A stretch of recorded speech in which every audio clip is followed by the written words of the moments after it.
Seigneur, ta parole est grande, elle demeure à jamais.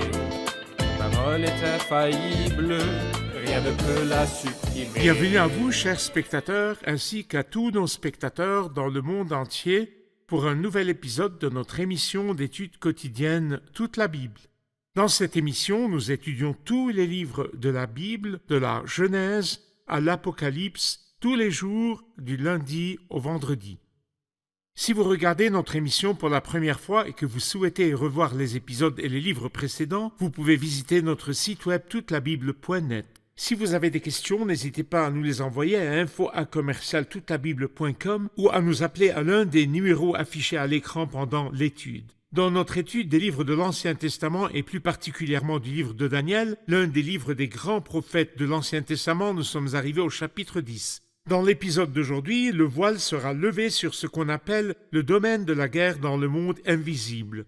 Permettez-moi de souhaiter la bienvenue à notre invité, le serviteur du Seigneur qui nous honore de sa présence, Frère Youssef Riyad. Bienvenue, Frère Youssef. Merci beaucoup, Frère Hayat. Nous accueillons également nos invités, soyez les bienvenus. Quelques instants et nous commencerons notre étude d'aujourd'hui. Ne quittez pas.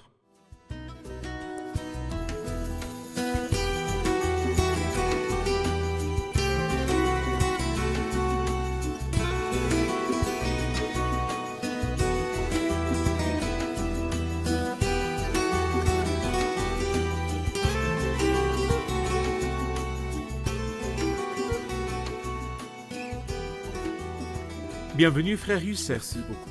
Dans l'épisode précédent, nous avons terminé avec la fin du chapitre 9, ce qu'on appelle la prophétie des 70 semaines. Pourriez-vous nous donner un aperçu ou un titre pour le chapitre 10 ? Allez-y. Le chapitre 10 traite d'un sujet qui est en fait évoqué dans d'autres parties de l'inspiration, mais qui est peut-être expliqué plus clairement ici. Et il s'agit du monde invisible. En fait, nous voyons des choses, nous voyons parfois des guerres dans le monde, mais nous ne voyons pas l'invisible car il est impossible de le voir. Mais ici, justement, le voile est levé sur ce qui se passe dans le monde invisible, sur les guerres qui se passent entre les mauvais anges, les anges déchus et les anges justes. Ici, la lumière est faite, et nous allons comprendre à partir de ce chapitre-là que Satan est un royaume organisé et qu'il place derrière chaque personnalité influente et éminente dans le monde, il place une figure diabolique afin de s'opposer au plan de Dieu. Je pense que dans Éphésiens 6, à partir des versets 11 et 12, il dit « Ce n'est pas contre l'homme que nous avons à lutter, mais contre les puissances, contre les autorités, contre les souverains de ce monde de ténèbres, contre les esprits du mal, dans les lieux célestes. » Et à partir de là, nous comprenons que le royaume de Satan est un royaume hautement organisé et que le but de ce système-là est de s'opposer au bon plan de Dieu. Merci beaucoup. Je vais lire quelques versets et revenir vers vous avec une question. La 3e année de règne de Cyrus, le roi de Perse, une parole fut révélée à Daniel, appelé Belchatsar. Cette parole est vraie et annonce un grand combat. Daniel fut attentif à cette parole et en eut la compréhension à travers ce qu'il voyait. À cette époque-là, moi, Daniel, j'ai été 3 semaines de jour dans le deuil. Je n'ai mangé aucune nourriture raffinée, il n'est entré ni viande ni vin dans ma bouche. Et je ne me suis pas parfumé jusqu'à la fin des 3 semaines de jour. Le 24e jour du 1er mois, j'étais au bord du grand fleuve, c'est-à-dire le Tigre. J'ai levé les yeux et j'ai vu un homme habillé de lin. Il avait autour de la taille une ceinture en or d'Uphase.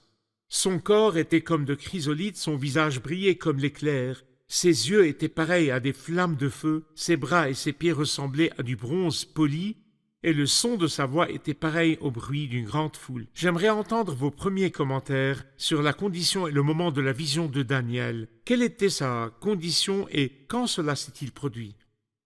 Il est clair qu'il était dans le deuil et n'avait mangé aucune nourriture raffinée pendant 3 semaines de jours. Cette expression apparaît 2 fois dans ces versets que vous avez lus.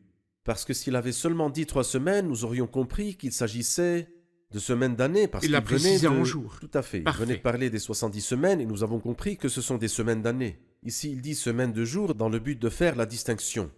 Qu'est-ce qui le trouble ? Pourquoi est-il en deuil ? Parce qu'en fait, ce qu'il a entendu dans le chapitre précédent est bouleversant. Et j'admire profondément les hommes de Dieu qui s'investissent dans la prophétie de tout leur cœur, de toute leur âme. Ils se réjouissent de ce qui est joyeux et s'affligent de ce qui est triste. Ils ne se contentent pas de lire pour s'informer, absolument pas. C'est le peuple de Dieu qui occupe toutes leurs pensées. Moïse aimait le peuple de Dieu et Daniel aimait le peuple de Dieu. Lorsqu'il a appris que les 70 semaines ne mettaient pas fin à la misère du peuple et au mal du peuple et qu'il y a d'autres maux plus terribles à venir, il a été affligé. Et deuxièmement, c'est qu'il a appris que ceux qui étaient revenus de l'exil n'étaient vraiment qu'un petit reste d'environ 40 000 ou un peu plus. Mais où était le reste du peuple, les autres millions? Ils ne voulaient pas revenir de leur plein gré et de leur propre choix. La porte était ouverte pour eux. Revenez si vous voulez. Mais ils ne voulaient pas. Ils étaient satisfaits. Alors toutes ces choses pesaient lourdement sur cet homme pieux. Alors il priait, il se lamentait, il jeûnait. Et il était affligé de la condition de ce peuple. Parfait. Il est resté dans le deuil pendant 3 semaines de jours, s'abstenant de manger et de boire, ne consommant ni viande ni vin. Mais il était conscient des tribulations auxquelles son peuple serait confronté à l'avenir, car elles lui avaient été révélées. J'aimerais entendre vos commentaires, frère Youssef, sur la vision qu'il a commencé à avoir lorsqu'il a dit « J'ai levé les yeux et j'ai vu un homme habillé de lin ». Qui est cet homme habillé de lin dont il décrit plus loin les traits, sa taille, son corps, son apparence et son visage? Eh bien, la Bible ne nous révèle pas l'identité de cet homme habillé de lin. Mais en faisant une comparaison entre les versets, nous comprenons qu'il s'agit du Christ lui-même. Lorsque nous arrivons aux versets 10 et 11, nous verrons un personnage différent. En réalité, les commentateurs confondent parfois ce qui est mentionné du verset 5 jusqu'au verset 9 avec ce qui est mentionné dans les versets 10 et 11. Oui. Les versets 5 à 9 parlent du Christ, Oui, tandis que les versets 10 et 11 parlent d'un ange. Pourquoi est-ce que je dis cela?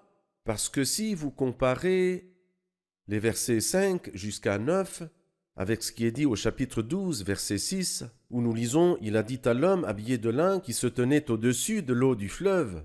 Alors donc, l'homme habillé de lin qui se trouve au chapitre 10 est le même chapitre 12. que celui habillé de lin au chapitre 12. Si vous examinez les traits de cet homme habillé de lin au chapitre 10, vous verrez la même personne dans l'Apocalypse, la C'est vrai. personne du Christ, dans son rôle de juge. Et si vous observez ce qui est décrit dans le chapitre 12, vous verrez que cela correspond exactement à l'Apocalypse chapitre 10 à propos du Christ. Oui, Alors comparez Daniel 10 avec Daniel 12 et Daniel 10 avec Apocalypse 1 et Daniel 12 avec Apocalypse 10, vous verrez qu'il parle ici de la personne du Christ, devant laquelle, à sa vue, il s'est prosterné et a été saisi de crainte, tout comme cela est arrivé à Jean le bien-aimé dans l'île de Patmos. ainsi Daniel 10, Daniel 12, Apocalypse 1 et Apocalypse 10, ces Nous 4 conduisent- chapitres nous conduisent à la personne du Christ C'est dans vrai. son rôle de Très bien. juge. Pourriez-vous commenter la personne du Christ dans son rôle de juge à partir du verset 5? Eh bien, le Christ est décrit, par exemple, dans le Cantique des Cantiques au chapitre 5, mais quelle immense différence entre les attributs du marié, tels que décrits par la mariée dans le Cantique des Cantiques, et l'image du Christ dans son rôle de juge, que ce soit dans Daniel 10 ou Apocalypse 1. Ici, l'image est effrayante, bien sûr, car le Christ en son jugement est effrayant. Mais en tant que marié, il est un homme dont les yeux sont pareils à des colombes C'est au bord vrai. des ruisseaux. Ses joues sont comme un parterre d'aromates, ce sont des amas d'épices. C'est-à-dire que tout ce que l'âme désire, nous le trouvons dans le bien-aimé du croyant, le bien-aimé de l'Église, le marié de l'Église, ou le marié de ce peuple également. Quant au jugement, nous devons nous conduire avec une crainte respectueuse pendant le temps de notre séjour sur la terre. C'est vrai. Il poursuit ses paroles au verset 7 et dit « Moi, Daniel, j'ai été le seul à voir cette apparition. Les hommes qui étaient avec moi ne l'ont pas vue, mais une grande frayeur s'est emparée d'eux et ils ont pris la fuite pour se cacher. Resté seul, j'ai vu cette grande apparition et me suis retrouvé sans force. Mes traits se sont décomposés et j'ai perdu toute force. J'ai entendu le son de ces paroles et en l'entendant, je suis tombé dans une profonde torpeur, le visage contre terre, jusqu'au verset 9. J'aimerais entendre vos commentaires sur la réaction de Daniel lorsqu'il l'a vu et a entendu sa voix. Dans quel état Daniel était-il? vous remarquerez que ceux qui accompagnaient Daniel n'ont pas eu la vision. Et cela nous rappelle le chapitre 9 des Actes des Apôtres, avec Saul. lorsque Saul de Tarse a vu le Christ, mais les autres ont vu une lumière, mais n'ont pas vu celui qui lui parlait. Ils ont entendu une voix, mais n'ont pas reconnu celui qui lui parlait. Car cette vision-là concernait Saul de Tarse, dans Acte 9. Et la vision mentionnée ici visait Daniel. Les autres ont été saisis d'une grande frayeur et ils ont pris la fuite. Mais comme c'était Daniel qui était visé, il n'a pas pu s'enfuir, car le Christ lui était apparu voulant lui parler. Mais dans quel état était-il? Il a dit « Je suis tombé dans une profonde torpeur, profondément endormi » ou comme s'il n'était pas, qu'il n'était pas pleinement conscient. C'est-à-dire la veille et le sommeil. Exactement. Il n'était donc pas pleinement conscient tant sa terreur était intense. Et je voudrais dire que si quelqu'un comme Daniel, le bien-aimé, dont la Bible ne dit pas qu'il a péché, et si quelqu'un comme Jean, le bien-aimé, qui posait la tête sur la poitrine du Christ, telle était leur attitude envers le Christ le juge, que ferait le pécheur? Ou je vais le dire par les mots de l'apôtre Pierre, que deviendront l'impie et le pécheur? C'est vrai. Nous allons voir un reportage puis prendre une question des invités. Dans ce chapitre, nous ne trouvons pas de prophétie au sens strict, mais plutôt un prélude à la prophétie, et nous apprenons ainsi que Dieu répond parfois directement à ses enfants. Au chapitre 9, verset 21, Daniel a reçu sa réponse alors qu'il était encore en train de prier. Et à d'autres moments, comme dans ce chapitre, Dieu retarde sa réponse afin de tester la sincérité de nos désirs, la profondeur de notre foi et notre persévérance dans la prière. Mais même si nous devons parfois prier longtemps avant d'obtenir la réponse, nous ne devons pas en conclure que Dieu ne nous écoute pas. Il a dit à Daniel que sa prière a été entendue dès le premier jour.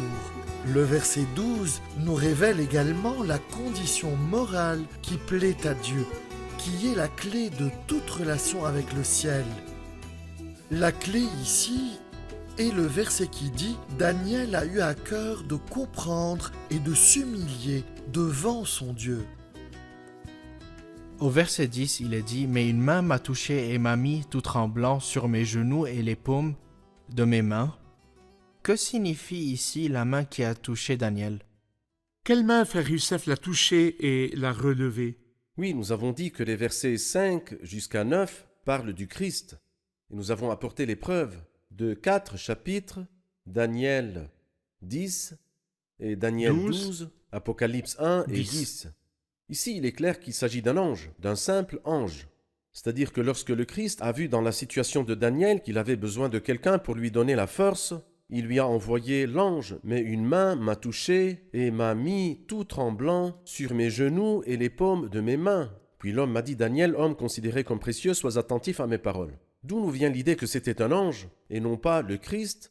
Lorsque nous lisons le verset 13, nous lisons « Le chef du royaume de Perse m'a résisté, m'a entravé, m'a résisté 21 jours. » Il a été entravé. Tout à fait, et s'il s'agissait du Christ, il n'aurait pas été entravé. C'est vrai. Et il continue en disant « Mais Michel, l'un des principaux chefs, est venu à mon aide. » Cet ange avait donc besoin de l'aide de l'archange. Le Seigneur Christ Jésus qui a créé l'archange ou le chef des anges n'a pas besoin de l'aide de cet archange-là. Alors, il s'agit ici d'un simple ange. Et cet ange a réconforté, encouragé et fortifié Daniel qui avait besoin de force. Je vais lire le message que l'ange lui a donné, puis j'écouterai vos commentaires. Il est dit au verset 12, « Il m'a dit, Daniel, n'aie pas peur, car dès le premier jour où tu as eu à cœur de comprendre et de t'humilier devant ton Dieu, tes paroles ont été entendues, et c'est à cause d'elles que je suis venu. Le chef du royaume de Perse m'a résisté 21 jours, mais Michel, l'un des principaux chefs, est venu à mon aide et je suis resté là, près des rois de Perse. Je viens maintenant pour te faire comprendre ce qui doit arriver à ton peuple dans l'avenir, car la vision concerne encore cette époque-là. Décrivez-nous en détail ce qui s'est passé lorsque Daniel a prié, lorsque le message du Seigneur lui est parvenu, comment cet ange a été entravé et comment Michel est intervenu pour lever le siège du roi de Perse contre cet ange. Il est remarquable que Daniel ait prié au chapitre 9 et au chapitre 10. Dans le chapitre 9, la réponse a été immédiate. Lorsque tu as commencé à prier Une parole est sortie et je viens pour te l'annoncer. Ici, il y a eu un retard de 21 jours et la raison directe était que le chef du royaume de Perse l'avait entravé. Mais la raison indirecte, ou bien ce qui se cachait derrière cette raison directe, était que Dieu voulait entraîner son serviteur Daniel. Parfait. C'est ce qui se passe avec nous. Très souvent, la réponse nous parvient immédiatement. Par exemple, Pierre a prié, il a plutôt crié que prié, disant « Seigneur, sauve-moi ». Et Jésus lui a tout de suite tendu la main et l'a sauvé. Par contre, Abraham a prié pour avoir des enfants, et Zacharie a aussi prié pour avoir des enfants, mais la réponse a été retardée de nombreuses années. Dieu fait preuve de sagesse en répondant immédiatement et aussi en prenant son temps. Ici, Dieu a pris son temps. Pourquoi ce retard? Parce que le chef du royaume de Perse m'a résisté. Que signifie le chef du royaume de Perse? C'est un souverain terrestre, mais qu'a-t-il à voir avec le monde invisible? Eh bien, comme nous l'avons dit auparavant, afin de renforcer son emprise sur le monde, puisqu'il n'est pas omniprésent, Satan a réparti les puissances qui lui appartiennent parmi des personnalités influentes. Il n'est pas convenable qu'il donne une influence à un simple garde insignifiant. Par contre, au chef de la Perse, qui était le grand royaume de l'époque, il lui désignerait un démon respectable pour corrompre et entraver. Il n'existe pas de démon respectable, mais doté de pouvoirs spéciaux. C'est-à-dire, ce que je veux dire par démon respectable, un démon qui soit doté de pouvoirs spéciaux, quelqu'un parmi les autorités et les souverains, et non pas quelqu'un parmi les esprits du mal, quel qu'il soit. Et le but de cela est d'entraver l'œuvre de Dieu et de contrecarrer le plan de Dieu. Dans le livre d'Esdras, les rois de Perse ont fait preuve de compassion envers le peuple de Dieu, puis se sont retournés contre lui. Et à un certain moment, ils voulaient exterminer le peuple entier. Et qui était celui qui inspirait ces idées infernales? L'un des démons, le chef de la Perse, qui se cachait derrière le roi terrestre afin de lui inspirer ses plans sataniques. Et de là, nous comprenons que le royaume de Satan est un royaume organisé et qui s'oppose au plan de Dieu pour le monde. Ici, nous parlons du chef de la Perse. Nous parlons aussi de votre chef qui est Michel et aussi du roi de Grèce. Derrière chaque personnalité influente de l'époque se trouvaient la Perse et la Grèce, qui sont ces deux empires qui ont dominé le monde à peu près à la même époque.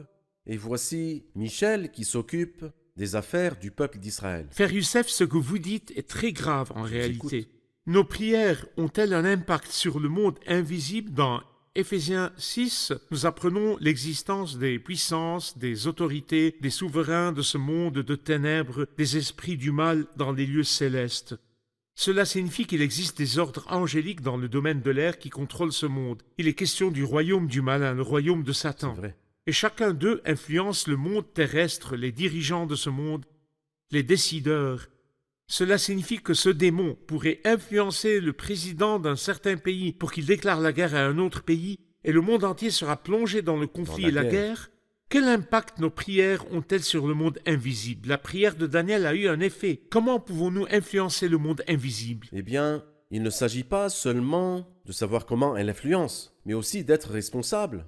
C'est-à-dire que si nous savons que la terre est entre les mains du malin et que derrière chaque dirigeant, chaque roi, chaque chef, il existe des anges démoniaques ou bien des puissances démoniaques, n'est-ce pas notre devoir en tant que croyants de prier pour les rois et pour les dirigeants et pour tous ceux qui exercent l'autorité, parce qu'il y a une force diabolique qui les incite, comme vous l'avez déjà dit, à faire la guerre. Et en fait, la guerre nous nuit parce qu'elle engendre l'insécurité. C'est Il est vrai. difficile d'adorer Dieu dans de tels moments. C'est pourquoi nous devons prier pour ceux qui exercent l'autorité. Nos prières ont-elles un effet? La réponse est oui. Et j'aime beaucoup répéter cette expression qui dit que la prière fait bouger la main qui fait bouger l'univers. C'est vrai. Nos prières sont donc certainement efficaces, même si elles sortent d'une personne qui est misérable et pauvre, démunie, qui ne mange pas à sa faim. Mais cette personne, si elle est pieuse, l'apôtre Jacques nous dit, la prière du juste agit avec une grande force. C'est vrai. Nous sommes tenus de prier pour les rois et les dirigeants C'est vrai. afin que le Seigneur les protège de l'influence du monde invisible dans leur prise de décision, afin que nous puissions mener une vie paisible et tranquille. fait. Nous allons prendre une question du public. Verset 15. Pendant qu'il m'adressait ces paroles, je regardais par terre et restais silencieux. Quelqu'un qui avait une apparence humaine a touché mes lèvres. J'ai ouvert la bouche et me suis mis à parler. J'ai dit à celui qui se tenait en face de moi, « Mon Seigneur, j'ai été bouleversé de douleur par cette apparition, et j'ai perdu toute force. » Que signifie quelqu'un qui avait une apparence humaine? C'est qui? Frère Youssef, à qui ces versets font-ils référence à partir du verset 16? Oui, quelqu'un qui avait une apparence humaine a touché mes lèvres. Et aussi au verset 18, alors celui qui avait une apparence humaine m'a de nouveau touché et m'a fortifié. C'est un ange, mais il est venu vers Daniel sous une forme humaine.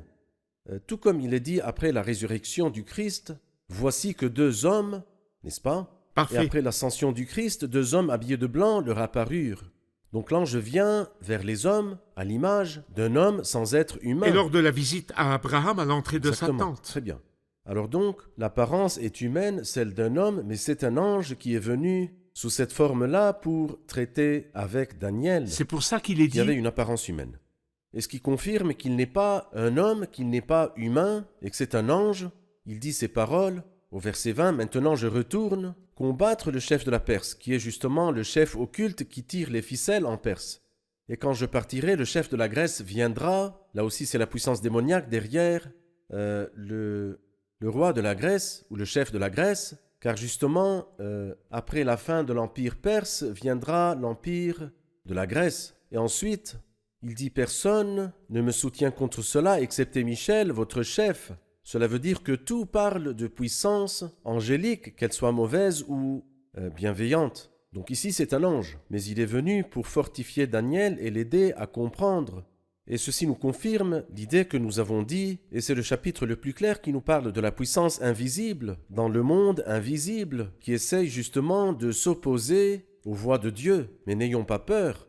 Une belle expression dite par Élisée à son serviteur. N'aie pas peur, ne t'inquiète pas.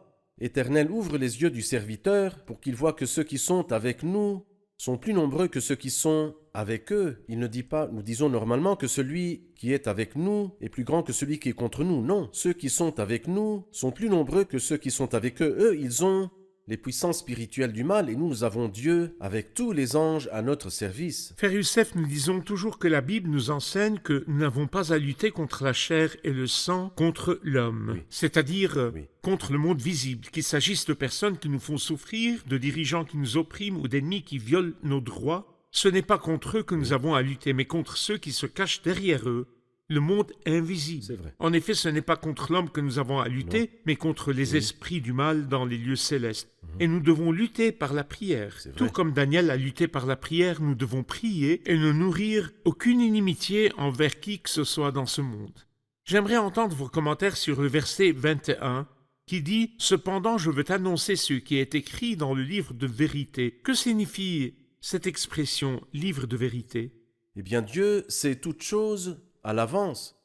Dans Actes chapitre 15, il est dit « Toutes les œuvres de Dieu lui sont connues de toute éternité. » Et il les a consignées dans les saintes écritures. Certains croient qu'il existe un livre écrit chez Dieu lui-même qui contient toutes les œuvres que Dieu accomplira. Les choses qui sont dans le cœur de Dieu, il les a écrites pour nous dans la Bible sainte et c'est le livre de la vérité. Et nous devons le lire avec la certitude absolue que ce sont ses paroles, tout comme le Christ a dit au Père, « Ta parole est vérité ». Ce qui est écrit dans le livre de vérité, ce qui est dessiné dans le livre de vérité, il nous faut nous y attacher de toute notre force. Le livre de vérité.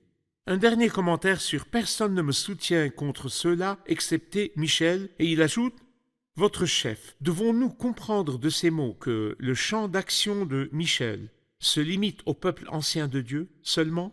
Votre chef ?» Eh bien, je déduis de ce verset-là que son champ d'action, parce qu'il le répète de nouveau aussi dans le chapitre 12, à cette époque-là se dressera Michel, le grand chef, celui qui veille sur les enfants de ton peuple.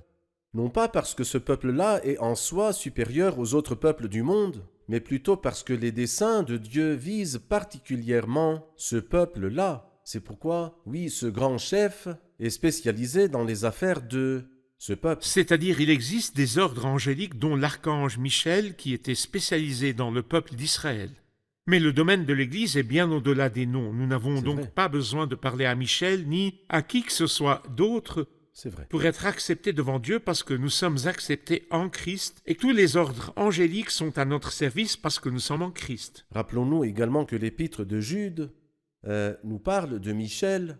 Michel disputant le corps de Moïse, Moïse qui est le grand prophète de ce peuple. Et nous pouvons conclure de cela que Michel était spécialisé pour ce peuple. Mais nous avons le Dieu des anges. Le maître de l'univers est C'est avec vrai. nous. Le Dieu de Jacob est une forteresse pour Merci nous. frère Youssef, que Dieu vous Dieu vous bénisse. bénisse. Revoyons l'épisode avec nos invités.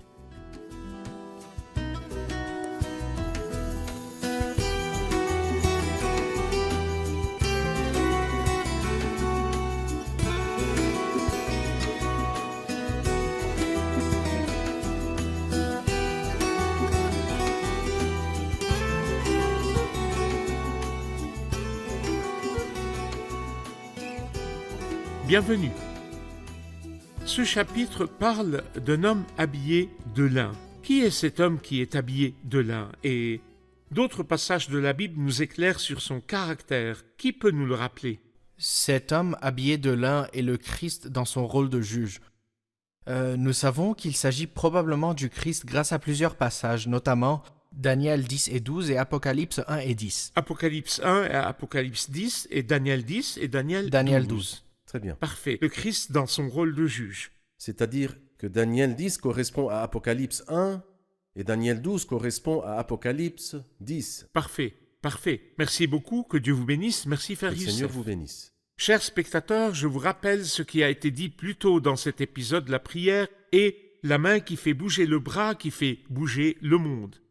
Nous savons que dans le monde invisible, il existe des complots et des machinations visant à semer le chaos dans le monde. Mais les Saintes Écritures nous enseignent que nous, en tant que peuple de Dieu dans ce monde, en tant qu'Église de Dieu dans ce monde, en tant que corps du Christ dans ce monde, si nous avons de l'inimitié, ce n'est pas envers les humains, nous ne sommes pas en inimitié envers les personnes qui nous persécutent, nous ne sommes pas en inimitié envers les personnes qui violent nos droits. Notre inimitié est envers ceux qui se cachent derrière les humains, envers les esprits démoniaques, envers les souverains de ce monde de ténèbres, envers les esprits du mal dans les lieux célestes. Et nous avons une arme qui n'est pas matérielle, car ce sont les humains qui utilisent des armes matérielles dans leur inimitié. Mais nous avons une arme qui fait bouger le bras, qui fait bouger le monde entier. La prière. Chers spectateurs, si vous êtes l'un des enfants de Dieu persécutés n'importe où que ce soit dans le monde, si vous êtes l'un des enfants de Dieu qui souffre n'importe où dans le monde, vous devez prendre l'arme spirituelle qu'est la prière. La prière seule est la confiance totale en Dieu. Et nous n'avons pas d'autre arme efficace. La prière fait bouger le bras de Dieu afin qu'il fasse concourir toutes choses au bien de son peuple et à sa gloire. Je vous retrouve dans le prochain épisode. Que le Seigneur soit avec vous.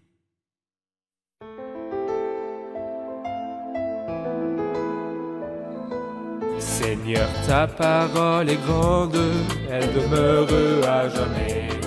Ta parole est infaillible, rien ne peut la supprimer.